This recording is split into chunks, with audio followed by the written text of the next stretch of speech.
서울의 심장부, 강남의 마철로 숲속, 디자인 코어, 건축 설계 사무소에 불은 자정이 넘어서도 꺼지지 않았다. 대부분의 책상이 어둠에 잠긴 사무실에서 오직 한 줄기 빛만이 이대훈 대리의 책상 위를 환하게 비추고 있었다. 그녀의 얼굴은 컴퓨터 모니터의 푸른 빛을 받아 창백했지만 축소 모형을 다듬는 그녀의 손길은 섬세하고 열정으로 가득 차 있었다. 책상 위는 식어버린 커피컵들과 돌돌 말린 청사진들, 그리고 날카로운 제도용품들이 어지럽게 널려 마치 작은 전쟁터 같았다. 건축은 그녀의 꿈이자 현실이었고 때로는 지독한 연인이기도 했다. 쥐지징. 고요를 깬 것은 책상 위에서 울리는 휴대폰 진동이었다. 발신인은 고등학교 때부터 둘도 없는 단짝인 권수진이었다. 다윤아, 나 어떻게... 흐흑. 수화기 너머로 금방이라도 울음을 터뜨릴 듯한 친구의 목소리가 들려왔다. 수진아, 무슨 일이야? 또 할아버님이 뭐라고 하셨어? 그게 아니라 우리 삼촌 때문에 집안이 발칵 뒤집혔어. 정말 큰일 났어. 대우는 즉시 일에 몰두하던 날카로운 건축가의 얼굴에서 친구를 걱정하는 따뜻한 얼굴로 돌아왔다.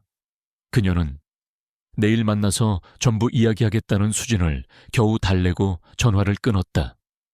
무슨 일인지는 몰라도 그녀는 친구가 자신을 필요로 한다는 것만은 확실히 알 수 있었다. 다음날 점심시간 대우는 샌드위치로 간단하게 점심을 해결하고 회사 건물 1층 로비로 내려왔다. 그때 안내 데스크에 앉아 계신 나이 지긋한 경비 아저씨가 새로 산 스마트폰을 들고 쩔쩔매는 모습이 그녀의 눈에 들어왔다. 다른 직원들은 바쁘다는 핑계로 그의 곁을 무심하게 지나쳐가고 있었다.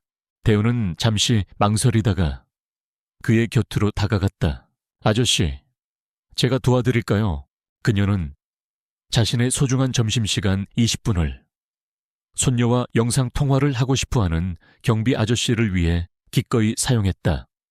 복잡한 애플리케이션 사용법을 그림까지 그려가며 차근차근 인내심 있게 설명해 주었다.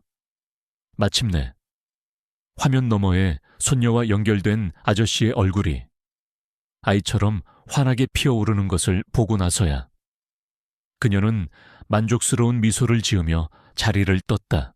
그날 밤 자신의 깔끔하고 조용한 오피스텔로 돌아온 그녀는 옷장을 정리하다가 먼지 쌓인 낡은 상자 하나를 꺼내 들었다. 상자 위에는 삐뚤빼뚤한 글씨로 고등학교라고 적혀 있었다. 상자를 열자 십수년 전에 풋풋했던 시간이 곰팡내와 함께 피어올랐다.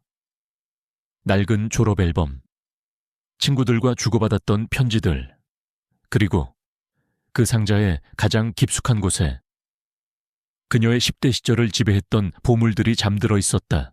빛바랜 포스터 한 장, 이클립스라는 이름의 4인조 고등학생 인디밴드였다.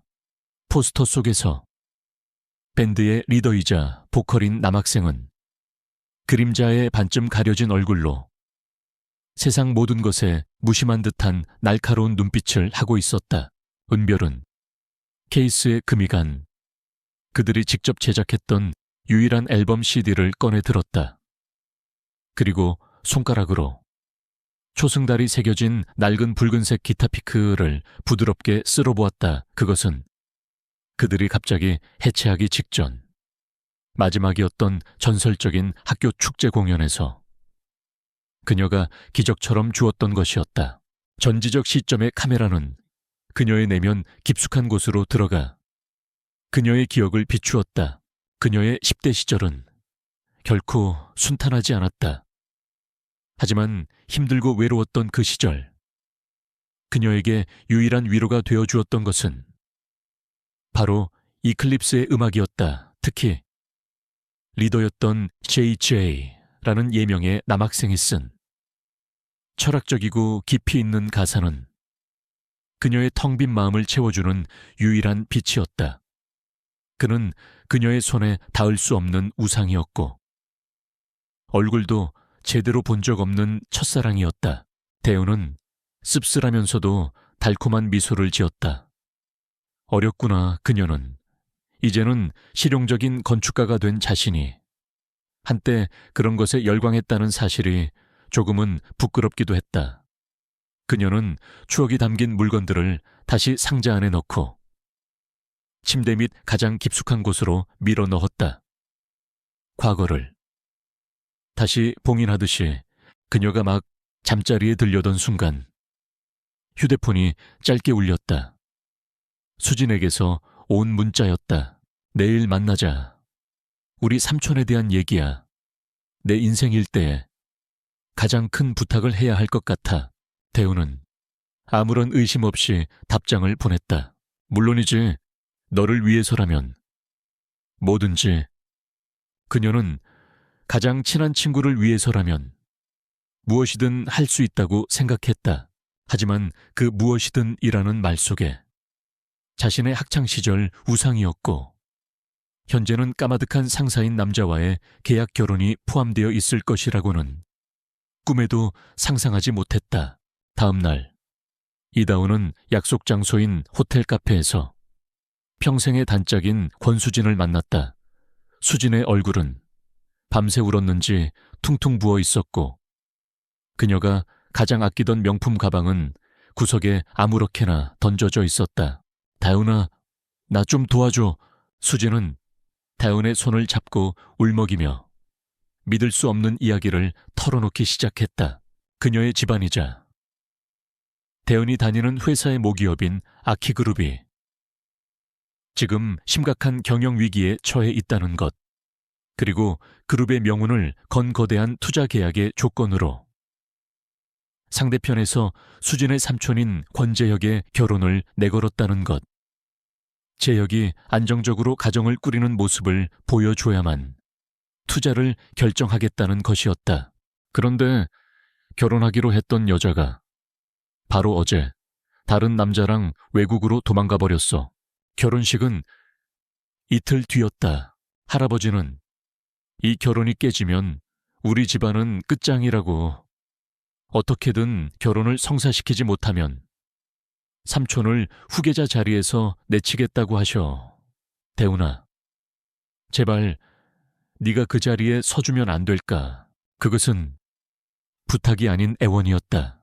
수진아, 너 미쳤어. 내가 어떻게 너희 삼촌이랑 결혼을 해. 나는 한 번도 뵌 적도 없는 분이라고. 그리고 삼촌이시라며 나이 차이도 많이 날 텐데. 대훈은 머릿속으로 늘 과묵하고 어렵고 배가 나온 중년의 남자를 상상했다. 수진이 가끔 이야기하던 괴팍하고 늙은 우리 삼촌. 딱 1년만 계약으로 결혼 생활을 유지해주면 돼. 그 사이에 삼촌이 후계자 자리를 굳히고 회사도 안정될 거야. 우리가 가진 모든 걸 동원해서 네가 원하는 건 뭐든지 다 해줄게. 제발. 이 세상에서 내가 믿고 이런 부탁을 할 수 있는 사람은 너밖에 없어. 다윤아, 대훈의 머릿속이 하얘졌다. 이것은 말도 안 되는 일이었다. 하지만 눈앞에서 절박하게 우는 자신의 유일한 가족과도 같은 친구를 그녀는 차마 외면할 수 없었다. 수진의 가족은 일찍 부모님을 여인 자신을 언제나 친딸처럼 돌봐주었던 유일한 은인이었다. 그녀는 결국 아주 무거운 한숨과 함께 고개를 끄덕이고 말았다. 이틀 뒤 결혼식은 권씨 일가의 오래된 한옥저택에서 최소한의 가족들만이 모인 채 비밀리에 진행되었다. 다윤은 빌려 입은 심플한 웨딩드레스를 입고 마치 현실감 없는 연극의 주인공이 된 것처럼 멍하니 서 있었다.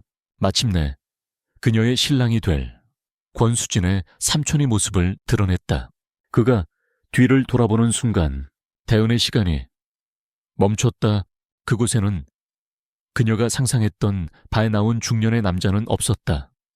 대신 완벽한 턱시도 핏을 자랑하는 훤칠한 키의 조각처럼 날카로운 얼굴선을 가진 30 초반의 낯선 남자가 서 있었다. 그는 세상 모든 것에 무심한 듯한 차갑고 지적인 눈으로 그녀를 바라보고 있었다.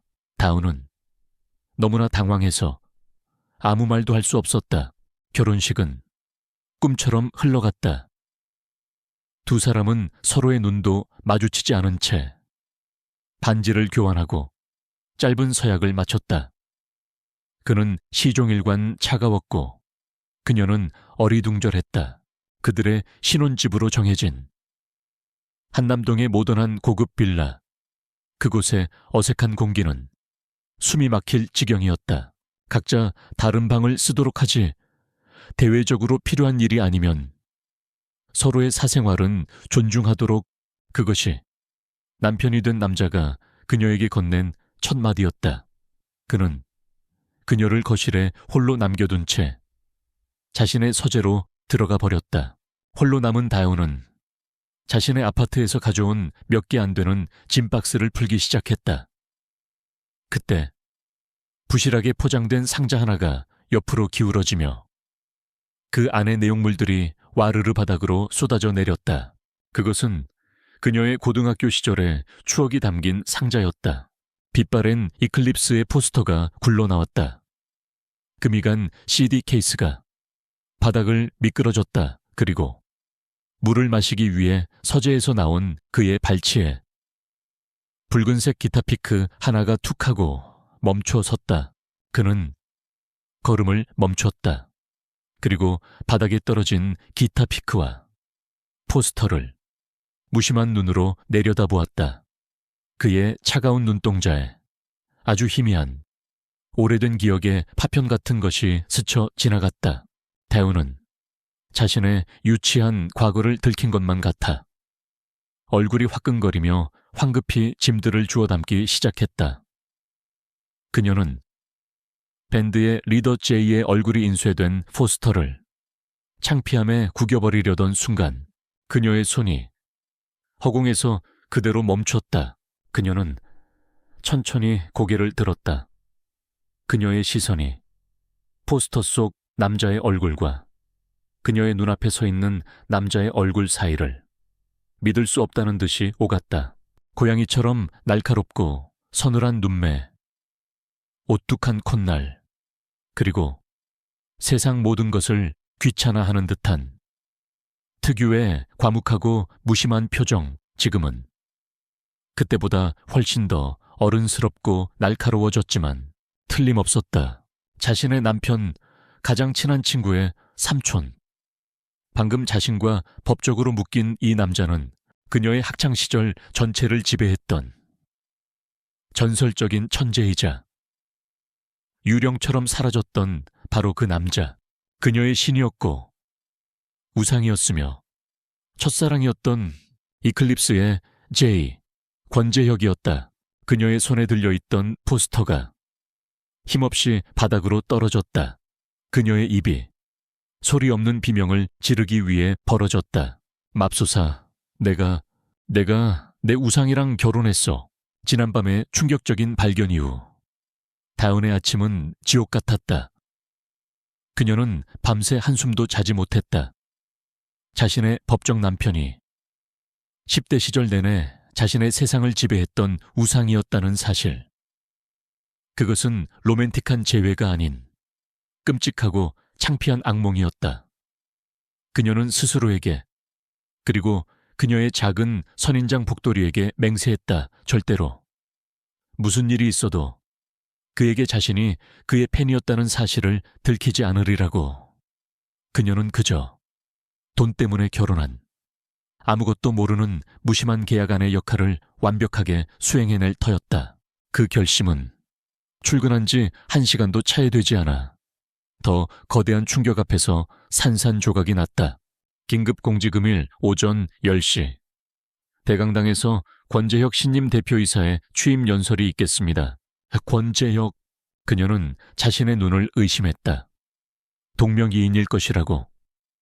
필사적으로 스스로를 세뇌했다. 하지만 대강당의 단상 위로 어젯밤 그녀의 거실에 서 있던 바로 그 남자가 올라서는 순간 그녀의 마지막 희망은 먼지처럼 사라졌다. 그녀의 남편, 그녀의 우상, 그리고 이제는 그녀의 직장 상사, 까마득하게 높은 회사의 주인이었다. 대운의 머리꽃이 핑 돌고 세상이 무너져 내리는 것 같았다. 맙소사, 이건 그냥 악몽이 아니라 3단 콤보 재앙이었어.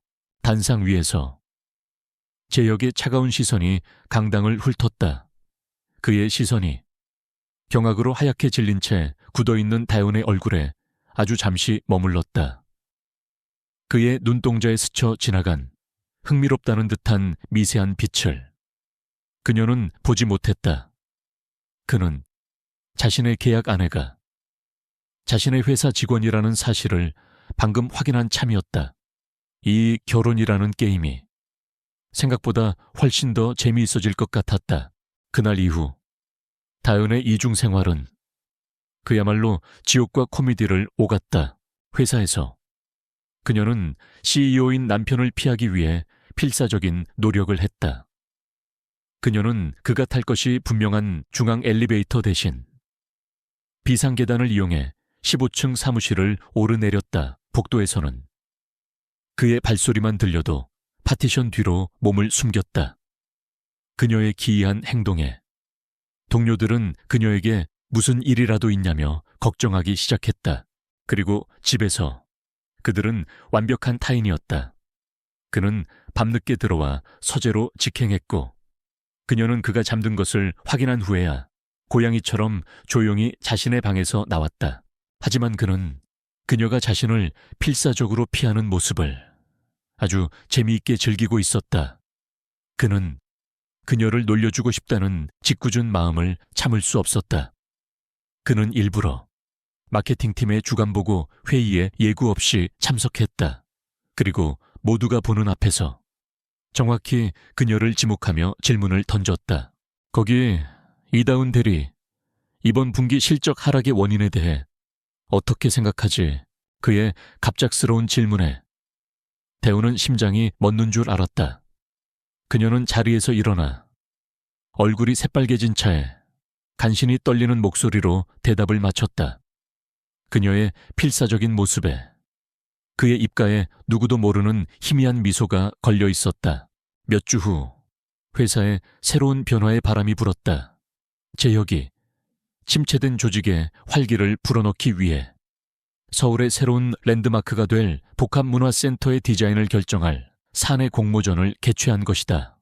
우승자에게는 프로젝트의 총괄을 맡기는 파격적인 조건이 걸렸다. 그것은 대은의 가슴 속에 잊고 있던 열정의 불을 다시 지피는 계기가 되었다. 그녀는 지난 몇 주간의 혼란을 모두 잊고 오직 설계에만 몰두했다. 그녀의 밤은 다시 커피와 청사진과 그녀의 열정으로 채워졌다. 전지적 시점의 카메라는 그녀의 콘셉트가 탄생하는 과정을 비추었다. 그녀는 자신의 잊혀진 우상이었던 이클립스의 음악에서 영감을 얻었다. 음악의 조화와 불협화음, 리듬과 변주. 그녀는 그 모든 음악적 원리들을 공간의 구조와 빛의 흐름으로 치환시켜 유릿과 강철로 만들어진 교향곡이라는 혁신적인 컨셉을 창조해냈다. 하지만 그녀의 재능을 시기하는 자가 있었다. 그녀의 직속 상사인 무능하고 교활한 박 부장이었다. 그는 그녀의 책상 위에 놓인 초기 스케치를 몰래 훔쳐보고는 그 핵심 아이디어를 자신의 기획안인 것처럼 교묘하게 포장했다. 자신의 아이디어를 도둑 맞았다는 사실을 알게 된 다우는 절망했다. 하지만 그녀는 이대로 물러설 수 없었다. 그녀의 작품은 그녀의 영혼 그 자체였기 때문이다. 그녀는 회사 내의 정상적인 보고 체계를 무시하고 공모전의 최종 심사위원장인 CEO에게 직접 자신의 기획안을 설명하겠다는 위험한 결심을 했다. CEO 집무실, 그녀의 인생에서 회사에서 그와 단둘이 마주한 것은 처음이었다. 그녀는 남편이 아닌 회사의 대표 앞에 선 한 명의 건축가로서 자신의 작품을 변호하기 시작했다. 그녀는 떨렸지만 자신의 작품에 대해 이야기할 때만큼은 그 누구보다도 당당하고 열정적이었다. 재혁은 처음에는 귀찮다는 듯한 표정으로 그녀의 설명을 듣고 있었다. 하지만 그녀의 입에서 음악적 하모니를 건축 구조로 형상화했다는 설명이 나오는 순간 그의 표정이 굳어졌다. 그는 말없이 그녀의 설계도를 그리고 그녀의 얼굴을 번갈아 쳐다보았다. 그의 머릿속은 거대한 충격에 휩싸였다. 그는 자신이 그저 철없는 팬심을 가진 어설픈 여자와 결혼했다고 생각했다. 하지만 지금 그의 눈앞에는 건축으로 음악을 연주하는 진짜 예술가가 서 있었다. 그는 자신이 결혼한 여자가 그저 평범한 회사원이 아닌 과거의 자신과 같은 영혼을 가진 천재일지도 모른다는 사실을 방금 깨달은 참이었다. 사내 공모전에서의 우승은 이다운의 인생을 송두리째 바꾸어 놓았다. 그녀는 더 이상 평범한 대리가 아니었다.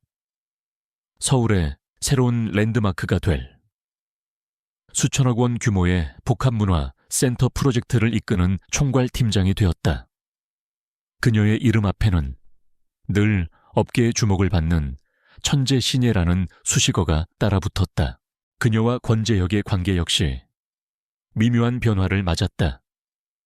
그들은 여전히 집에서는 어색한 타인이었지만 회사에서는 최고의 파트너가 되어가고 있었다. 늦은 밤 사무실에 단둘이 남아 프로젝트에 대해 토론하는 날들이 많아졌다.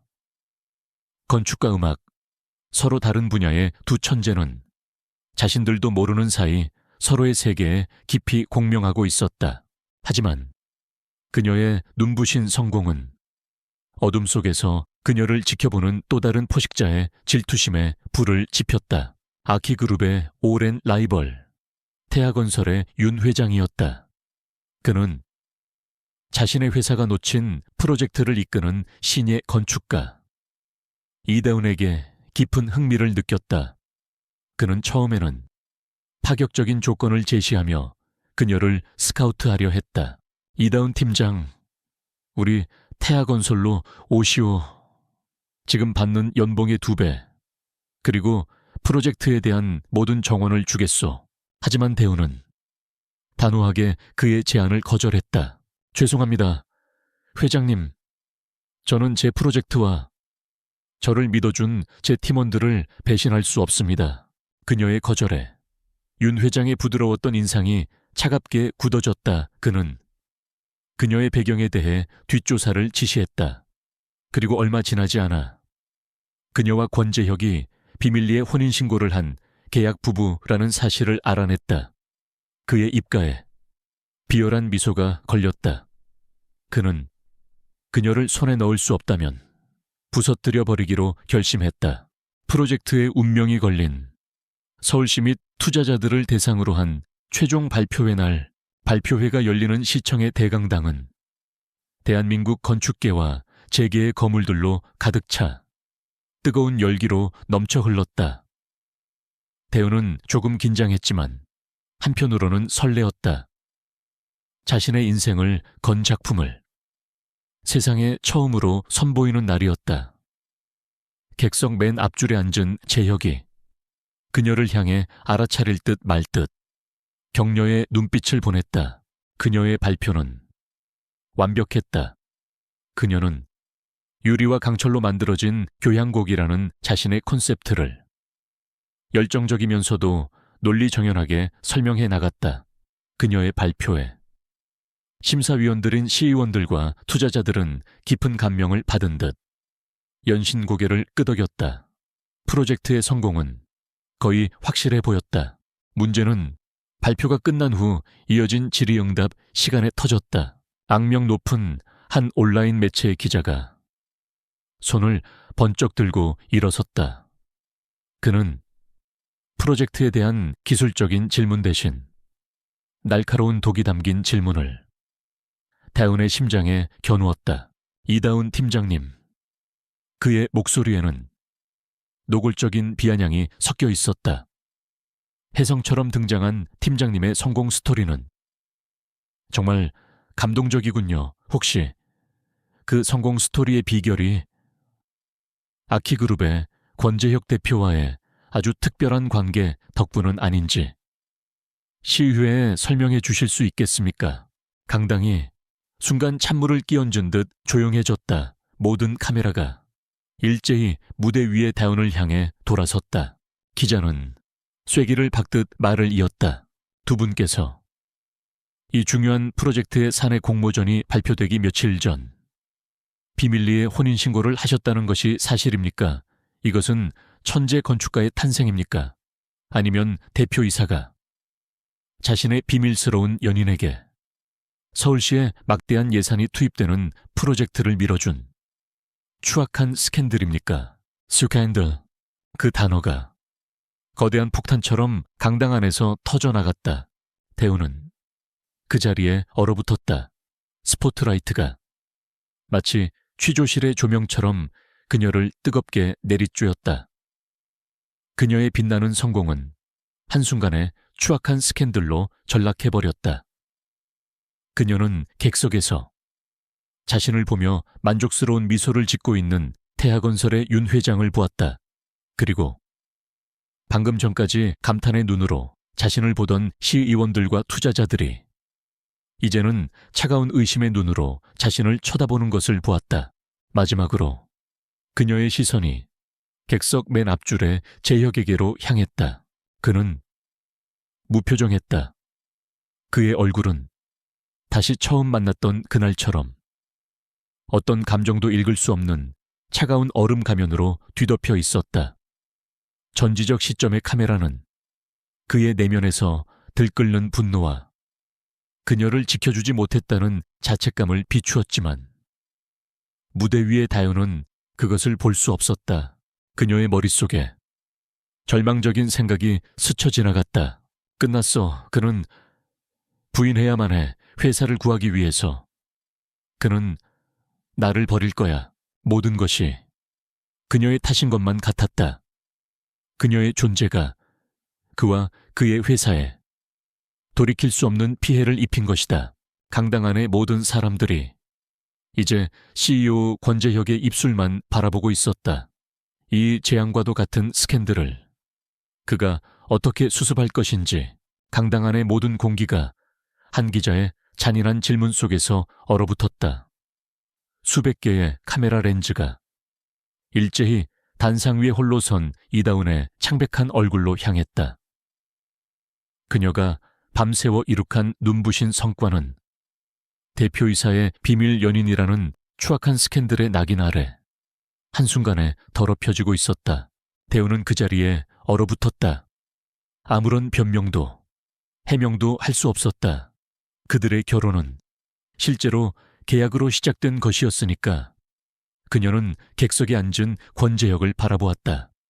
그는 회사를 구하기 위해 자신을 부정해야만 할 터였다.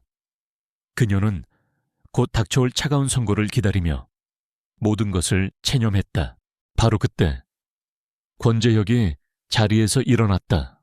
그는 분노하거나 당황하는 대신 이상할 정도로 침착했다.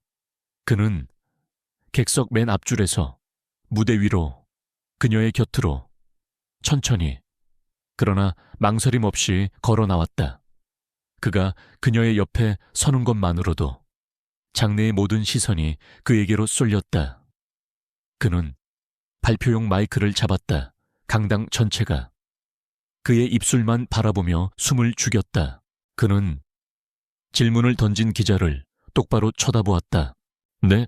그의 목소리는 나지막했지만 강당 전체를 지배하는 힘이 있었다. 이다운 씨는 제 아내입니다. 응성응성.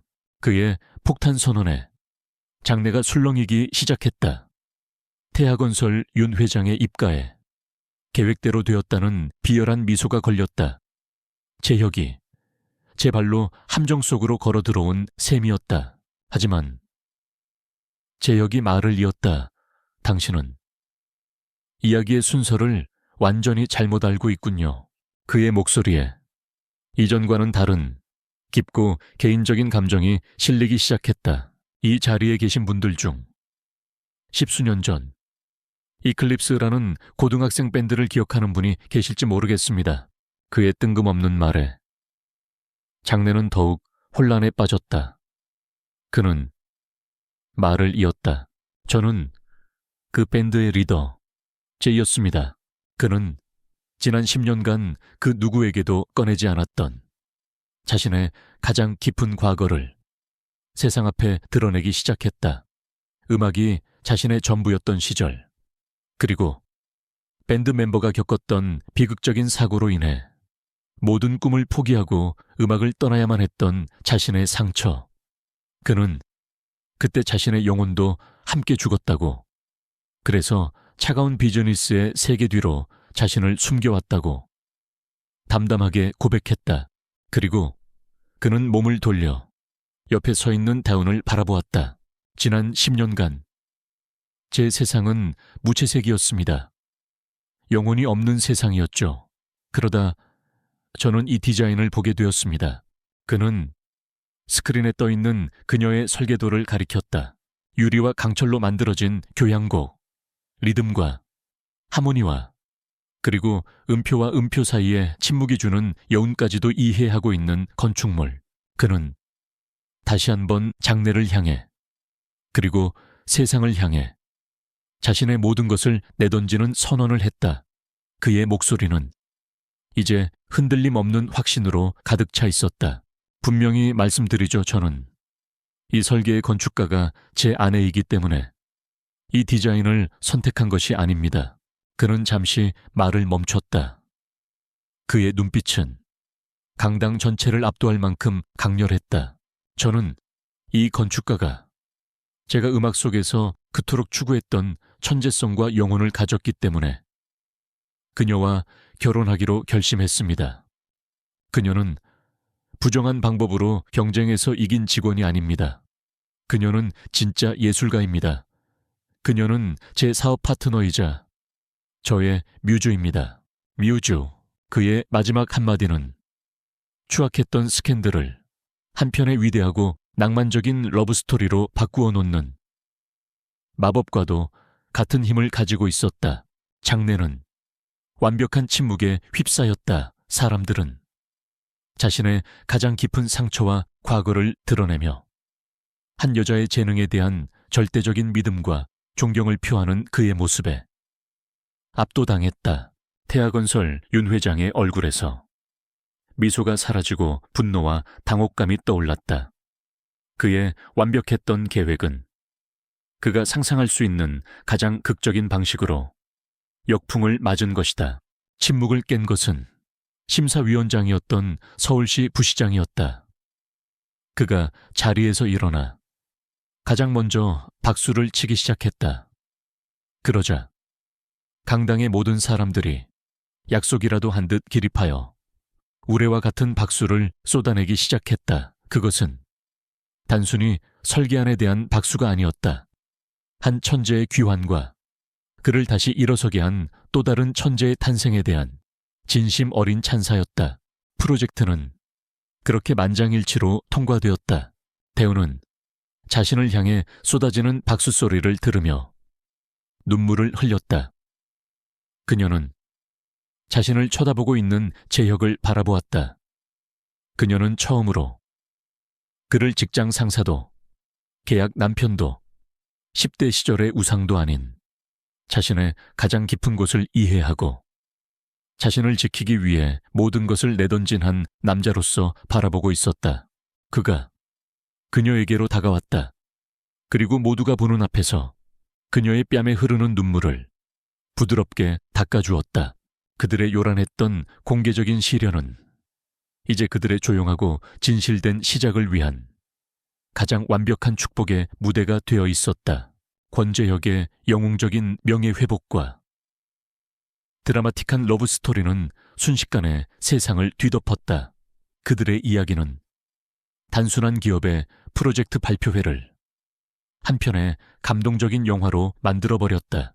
태아건설의 윤 회장은 비열한 술수를 쓴 악당으로 낙인 찍혀 재계에 거센 비난을 받아야 했고, 그의 회사는 심각한 이미지 타격을 입었다. 그의 몰락은 자명한 일이었다. 반면 권재혁과 이다우는 세기의 커플로 떠올랐다. 천재 건축가인 아내를 뮤즈로 둔 로맨틱한 CEO, 그리고 자신의 재능으로 남편에게 새로운 영감을 불어넣은 현대판 신데렐라. 세상은 그들의 이야기에 열광했다. 그날 밤 두 사람의 계약 결혼으로 시작되었던 어색하고 차가웠던 신혼집 그곳에는 이전과는 전혀 다른 따뜻하지만 어딘가 간질거리는 침묵이 흐르고 있었다. 거실의 커피 테이블 위에는 이 모든 이야기의 시작이었던 대운의 낡은 이클립스 상자가 놓여 있었다. 먼저 입을 연 것은 재혁이었다. 그는 지난 10수년간 자신의 영혼에 족쇄처럼 채워져 있던 가장 깊은 비밀과 상처를 처음으로 세상에 꺼내놓았다. 바로 그가 음악을 그만두게 된 이유에 대해서. 그것은 밴드의 베이시스트이자 그의 가장 친한 친구였던 한 소년의 죽음에 관한 이야기였다. 그날도 오늘처럼 비가 내렸어. 그의 목소리는 먼 과거를 더듬는 듯 낮고 희미하게 잠겨 있었다. 그날은 밴드의 첫 번째 공식적인 앨범 녹음을 앞둔 날이었다. 완벽함을 추구했던 그는 늦은 밤까지 계속되는 연습을 고집했다. 피곤하다는 친구를 그가 억지로 붙잡았다. 그리고 그날 밤 연습을 마치고 집으로 돌아가던 친구는 빗길 교통사고로 세상을 떠났다. 모두가 그냥 불운한 사고였다고 말했어. 하지만 나는 알아. 내 욕심이, 내 음악에 대한 이기적인 집착이 내 가장 친한 친구를 죽인 거야. 그의 눈동자가 깊은 죄책감으로 흔들리고 있었다. 내 음악은 저주받았다고 생각했어. 내가 사랑하는 모든 것을 파괴하는. 그래서 나는 도망쳤어. 음악으로부터. 그리고 아름다운 모든 것으로부터. 영혼 없는 숫자와 논리만이 존재하는 차가운 사업가라는 가면 뒤로. 그의 고통스러운 고백에 대운의 심장이 아려왔다. 그녀는 조용히 자리에서 일어나 자신의 낡은 CD 플레이어를 가져왔다. 그리고 케이스가 깨진 이클립스의 앨범을 조심스럽게 넣었다. 잠시 후 10수년 전의 낡은 멜로디가 어색한 침묵을 채우기 시작했다. 다운은 그의 앞에 마주 앉았다. 제가 17살 때였어요. 그녀는 처음으로 자신의 이야기를 꺼내놓았다. 부모님이 돌아가시고 세상에 저 혼자 남겨졌다고 생각했을 때 매일 밤 죽고 싶다는 생각만 했어요. 그녀의 목소리가 감정에 북받쳐 가늘게 떨렸다. 그때 저를 살게 한 건 이 노래였어요. 당신의 가사였어요. 마치 세상 어딘가에 내 아픔을 이해해주는 단 한 사람이 있는 것 같았어요. 저주받았다라고 생각했던 당신의 음악이 얼굴도 이름도 모르는 한 소녀를 지옥에서 구해냈던 거예요. 그녀의 고백에 재혁의 시간이 멈췄다. 그의 과거는 더 이상 비극과 죄책감의 이야기가 아니었다. 그것은 그 자신도 몰랐던 구원의 이야기이기도 했다. 그가 버렸던 음악이 한 소녀의 생명을 구했다. 그리고 그 소녀가 10수년의 세월을 건너 이제는 다시 그의 앞에 앉아 그의 상처를 보듬어주고 있었다. 그들의 긴 고백이 끝나고 재혁은 자리에서 일어났다. 보여줄 곳이 있어. 그는 다운의 손을 잡고 저택의 가장 깊숙한 곳, 그녀가 한 번도 들어가 본 적 없는 방문 앞으로 그녀를 이끌었다. 문은 먼지가 뽀얗게 쌓여 있었다. 그가 비밀번호를 누르고 문을 열자 10수년간 잠들어 있던 과거의 시간이 쏟아져 나왔다. 그곳은 그의 낡은 음악 작업실이었다. 케이스 안에 잠든 기타들, 흰 천으로 덮인 건반 모든 것이 10대 시절에 제2의 시간 속에 멈춰 있었다. 그는 그중 가장 손때가 많이 묻은 어쿠스틱 기타를 꺼내 들었다. 그리고 먼지를 불어냈다. 지난 10년간 이 방은 완벽한 침묵 속에 있었어. 그는 다운을 바라보며 조심스럽게 기타 줄을 퉁겼다. 처음에는 서툴고 망설이는 듯한 멜로디. 하지만 이내 그의 손가락은 과거의 기억을 되찾고 아름답고 애틋한 선율을 빚어내기 시작했다. 그는 노래를 불렀다. 그것은 이클립스의 노래가 아니었다. 그가 지난 며칠간 오직 그녀만을 생각하며 만든 새로운 노래였다. 그의 텅 비고 어두웠던 세상 속으로 별 하나가 떨어져 빛이 되었다는 서툴지만 진심이 담긴 사랑 노래였다. 대우는 조용히 앉아 그의 노래를 들었다. 그녀의 뺨 위로 뜨거운 눈물이 하염없이 흘러내렸다. 그것은 슬픔의 눈물이 아닌 완전한 치유와 기쁨의 눈물이었다. 노래의 마지막 음이 먼지 쌓인 공간 속으로 부드럽게 사라졌다. 그는 이제껏 그녀가 한 번도 본 적 없는 가장 솔직하고 연약한 얼굴로 그녀를 바라보고 있었다. 그의 음악이, 그의 영혼이 그녀로 인해 다시 돌아온 것이다. 대우는 대답할 필요가 없었다. 눈물 젖은 그녀의 환한 미소가 그가 듣고 싶었던 모든 대답을 대신해주고 있었다. 2년 후 서울의 스카이라인을 바꾸어 놓은 새로운 랜드마크. 하모니 아트 센터의 개관식 날. 유리와 강철로 만들어진 교향곡이라 불리는 이 눈부신 건축물은 개관 전부터 세계 건축계의 뜨거운 찬사를 한 몸에 받고 있었다. 그리고 그 중심에는 이제 대한민국에서 가장 주목받는 젊은 건축가가 된 이대훈이 있었다. 그녀는 남편이자 든든한 파트너인 권재혁과 함께 자신이 창조한 공간의 개관을 축하하는 자리에 서 있었다. 그들은 이제 어색한 계약 부부가 아닌 서로에게 영감을 주는 예술가이자 존경받는 파워 커플이었다. 개관식에서는 그들이 설립한 이클립스 재단의 첫 번째 장학생들이 소개되었다. 재단은 과거의 그들처럼 어려운 환경 속에서도 건축과 음악에 대한 꿈을 키워나가는 청소년들을 후원하기 위해 만들어졌다. 재혁에 닫혔던 음악의 세계와 대운에 빛나는 건축의 세계가 만나 새로운 세대의 꿈을 위한 든든한 다리가 되어준 것이다. 그날 밤 화려했던 행사가 모두 끝나고 거대하고 아름다운 아트센터에는 오직 두 사람만이 남았다. 그들은 손을 잡고 달빛이 쏟아져 들어오는 거대한 메인 콘서트 홀을 천천히 걷고 있었다. 홀의 중앙, 무대 위에는 검은색 그랜드 피아노 한 대가 마치 처음부터 그 자리에 있었던 것처럼 고요하게 놓여 있었다. 재혁이 먼저 피아노를 향해 걸어갔다. 그는 의자에 앉아 부드럽게 건반 뚜껑을 열었다. 그리고 그의 손가락이 건반 위를 흐르기 시작했다. 그것은 이클립스 시절에 어둡고 고통스러웠던 노래가 아니었다. 처음 듣는 멜로디, 빛과 희망과 그리고 깊고 평화로운 기쁨으로 가득 찬 아름다운 연주곡이었다. 그것은 그녀가 설계한 이 눈부신 건축물을 다시 음악이라는 언어로 번역해낸 듯한 오직 그녀만을 위한 사랑의 세레나데였다. 대우는 객석에 앉아있지 않았다. 그녀는 무대 위로 올라가 피아노에 몸을 기댄 채 그의 손가락을 그리고 그의 얼굴을 바라보았다. 그의 얼굴에는 더 이상 과거의 상처나 고뇌의 흔적이 없었다. 오직 사랑하는 여인을 위해 연주하는 한 남자의 더없이 평온하고 충만한 행복만이 가득했다. 그는 더 이상 과거의 우상이 아니었고 그녀는 더 이상 멀리서 그를 바라보던 팬이 아니었다.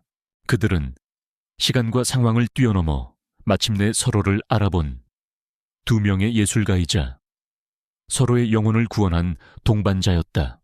그들이 함께 만들어낸 유리와 강철의 교향곡, 그리고 그들의 사랑이라는 이름의 교향곡, 두 개의 아름다운 멜로디가 달빛 가득한 콘서트 홀 안에서 완벽한 하모니를 이루며 영혼처럼 울려 퍼지고 있었다. 이야기꾼의 마지막 인사. 이야기는 여기서 막을 내립니다. 권재혁과 이다은의 시간을 뛰어넘는 특별한 사랑 이야기를 함께 응원하고 함께 설레어 주신 여러분께 깊은 감사를 드립니다. 그들의 이야기가 여러분의 마음에, 진정한 사랑은 서로의 가장 깊은 영혼을 알아보는 것이라는 메시지와 잊고 있던 꿈을 다시 꾸게 하는 용기를 전해주었기를 바랍니다. 만약 이 이야기가 마음에 드셨다면 채널 구독과 좋아요, 그리고 알림 설정까지 부탁드립니다. 여러분의 응원은 저에게 더 좋은 이야기를 만들 수 있는 가장 큰 힘이 됩니다. 다음에는 더욱 흥미진진하고 감동적인 이야기로 다시 찾아뵙겠습니다.